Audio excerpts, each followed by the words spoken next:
Alors bonjour les gars, bienvenue sur cette nouvelle vidéo. Déjà, je vais commencer par dire merci déjà. Il y a moins d'un mois que cette chaîne a été créée et nous avons déjà fait plus de 700 vues. Nous avons plus de 61 abonnés. Déjà bravo vraiment. Et merci à toute personne qui regarde ces vidéos. Et à tous ceux qui regardent sans être abonnés, je vous prie de vous abonner, de liker davantage, de partager afin que la chaîne puisse grandir et qu'on puisse partager le max d'informations dessus encore. Là pour le moment on fait des vidéos tuto, mais il y a pas mal de surprises qui arrivent. Il y a vraiment pas mal de surprises qui arrivent. On fera des vidéos où vous verrez mon visage, vous connaîtrez qui je suis, ainsi de suite. Pour le moment, concentrons-nous sur les bases de la procédure jusqu'à ce qu'on puisse soumettre nos dossiers pour les universités et attendre les réponses. Donc, sans tarder, on va tout de suite à l'intro.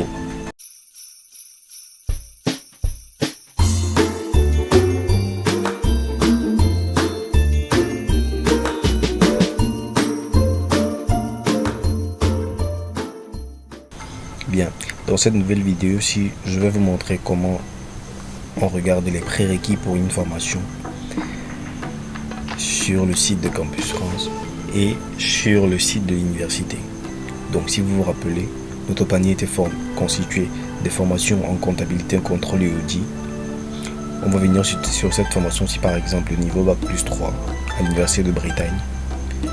Donc concernant Brest, on va venir consulter la formation. On consulte. On va regarder les prérequis. Alors, les prérequis disent bien ceci.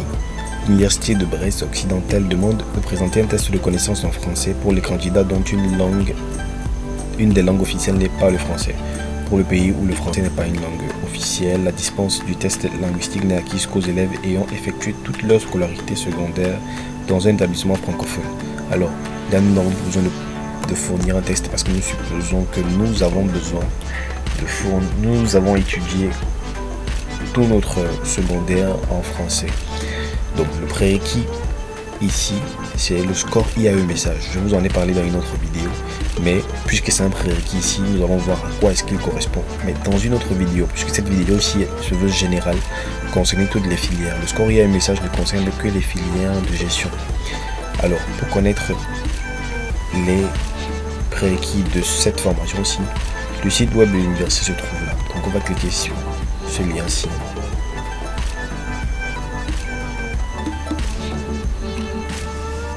Là, on est sur le site de l'université et on va aller sur formation, les formations, licence gestion. Rappelez-vous bien notre licence, celle pour laquelle on a postulé, c'était une licence de type gestion. On va retourner regarder encore pour vérifier. La licence à laquelle on a postulé, c'était celle-ci. Licence droit économie gestion, mention gestion parcours, contrôle comptabilité finance. Alors, on est là. Parcours finance comptabilité. Donc je suppose que c'est ça. On va vérifier s'il n'y a pas autre chose qui nous concerne. Parce que là, en dehors de la licence gestion, on a une licence professionnelle. Mais c'est pas ça qu'on veut. Donc c'est bien la licence gestion. Et le parcours qui correspond. C'est pas exactement le même nom, mais c'est ce parcours aussi, puisqu'il n'y en a pas d'autre. Donc on va cliquer dessus.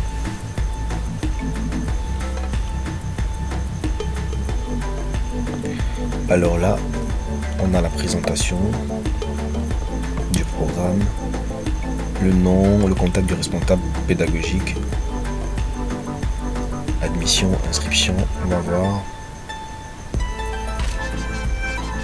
Pour ceux qui sont en France, on demande un dossier e-candidat, un score IAE message, un entretien oral. Pour le score IAE message, voici juste ça. Donc le plus important, c'est vraiment d'aller sur le site de l'université pour savoir, connaître les prérequis, connaître les prérequis de la formation. On va essayer de comparer aussi les matières pour voir si par rapport à notre cursus, est-ce qu'on a déjà fait cette matière, où est-ce que nous en sommes, est-ce qu'on a des chances d'être admis par rapport aux matières qu'on étudie. Parce que tout est bien détaillé là. On a le programme de formation. On a pour le semestre 5, parcours finance et comptabilité, on a le programme de formation. pour le semestre 6, on a le programme de formation. Donc si vous êtes par exemple en licence 3, vous pouvez évaluer pour voir si vous avez le niveau pour intégrer cette formation aussi, en comparant les matières avec celles que vous avez déjà faites. Pour ceux qui ont déjà une licence 3 et qui sont en master 1, mais qui ne veulent pas rétrograder et s'inscrire en licence 3 et postuler pour les licences 3 par exemple, vous venez vous comparer. Vous pouvez cliquer sur une formation par exemple, pour savoir exactement de quoi est-ce qu'il en ressort. Non, là, il n'y a pas plus de détails que ça, mais avec le nom de la matière, vous pouvez rechercher sur Google sans souci, pour savoir exactement ce qu'il en est. Le conseil que je peux vous donner, c'est de vraiment prendre le temps de regarder les différentes informations par rapport aux formations pour lesquelles vous postulez. Et c'est la même chose si on veut choisir une formation, quel que soit le domaine. Si ici, on ferme ça, on vient d'ajouter une formation, on va taper master, je sais pas moi, n'importe quoi, biologie.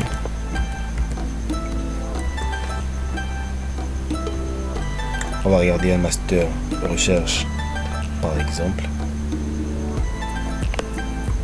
On ouvre cette faculté ici et on a un master chimie, master 1 chimie pour l'université de Paris de Cergy.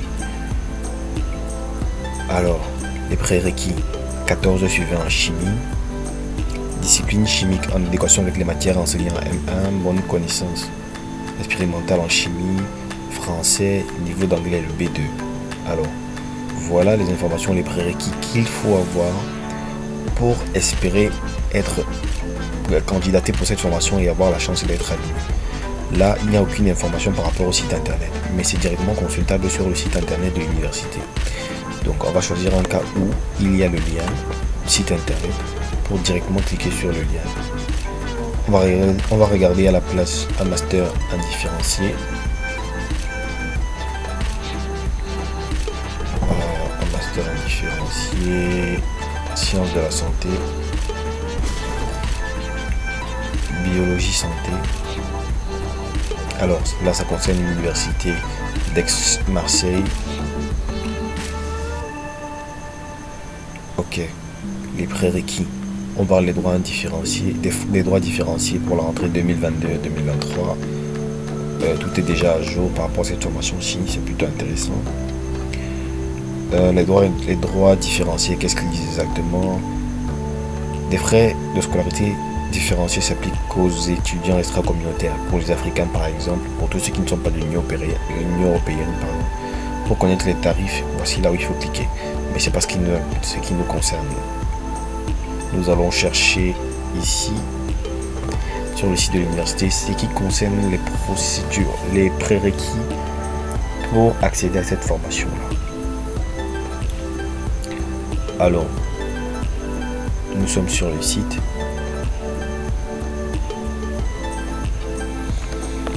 On va regarder exactement la formation qui nous intéresse.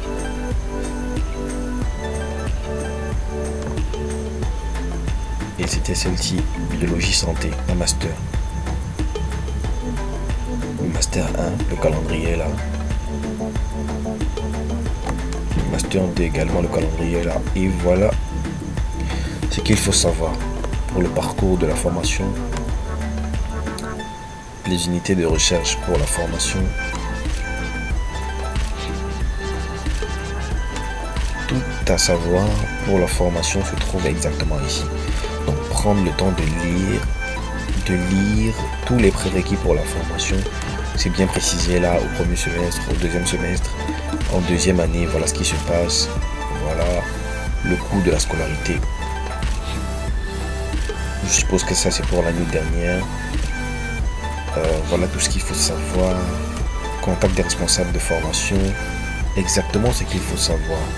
Alors prenez le temps de lire et de faire la même chose pour chacune des formations pour lesquelles qui seront dans votre panier, pour voir si tout est en adéquation avec votre profil.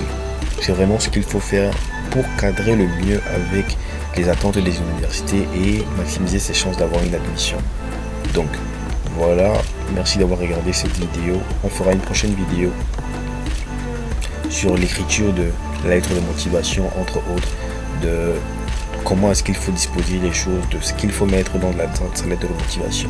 Donc sur ce, on se dit à très bientôt. Merci pour les commentaires, pour vos critiques et tout ça, ça nous encourage vraiment. Merci d'être sur nos différents réseaux sociaux. Pour ceux qui voudront quelque chose de plus formel encore, je pourrais mettre mon adresse mail dans la description de la vidéo pour que vous puissiez me joindre à tout moment. Alors, rendez-vous pour une prochaine vidéo. Ciao!